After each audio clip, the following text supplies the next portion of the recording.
మారుతున్న టెక్నాలజీ అన్నిటినీ సాధ్యం చేస్తుంది. నిత్యం వాడుకునే హెల్మెట్ ను ఎవరూ కూడా నీట్ గా ఉంచుకోరు. దీంతో చాలా మంది అనేక రకాల సమస్యలు బారిన పడుతూ ఉంటారు. ఆ సమస్యలకు చెక్ పెట్టేలా హెల్మెట్ ని శుభ్రం చేయడానికి ఉమాసుందరి అనే మహిళ ఓ కొత్త మిషన్ ను ఆవిష్కరించింది. సాగర్ తీరంలో ఏర్పాటు చేసిన ఈ మిషన్ వాహనదారులను ఆకట్టుకుంటోంది. క్లీన్ చేయడానికి 300 సెకండ్లు సమయం పడుతుందని, ఫాగింగ్ టెక్నాలజీని ఉపయోగించి హెల్మెట్ లోని క్రిములను ఈ మిషన్ శుభ్రం చేస్తుందని వినియోగదారులు ఎక్కువ మంది వస్తున్నారని ఆమె తెలిపారు.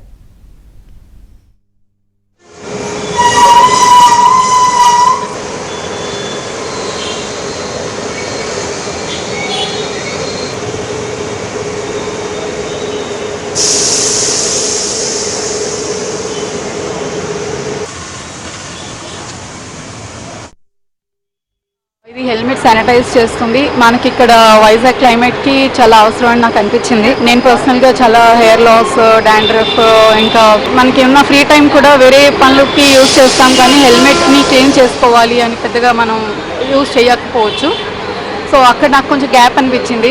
అండ్ మరోవర్ నేను షార్క్ ట్యాంక్ ఫాలో అవుతాను. కొత్త స్టార్టప్ ఐడియాస్ అన్ని దానిలో వస్తాయి. అందులో దీనికి సంబంధించింది ఉండేటప్పటికీ something I could correlate easily. So వాళ్ళని అప్రోచ్ అయ్యి వాళ్ళ త్రూ నాకు ఈ బంక్ అప్రూవల్ రావడం, ఇక్కడ పెట్టుకోవడం జరిగింది.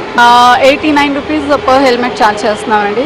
ఇది 4 థింగ్స్ క్లియర్ చేస్తుంది. బ్యాక్టీరియా, జర్మ్స్ క్లియర్ చేస్తుంది, స్వెట్ అండ్ ఆర్డర్ పోతుంది, అలాగే డస్ట్ పొల్యూషన్ త్రూ ఫ్రీ అవుతుంది, ఇంకా ఫంగస్ కూడా పోతుంది. లాస్ట్లో డ్రైయింగ్ అన్న స్టేజ్ వస్తుంది. ప్రజెంట్ ఇక్కడ డ్రైయింగ్ స్టేజే అవుతుంది. డ్రైయింగ్లో ఏమాత్రమైనా వెట్నెస్ ఉన్నా కానీ, ఇప్పుడు నేను క్లీన్ చేసిన వెట్ వైప్స్ యొక్క వెట్ ఉన్నా కానీ మొత్తం డ్రై అయితే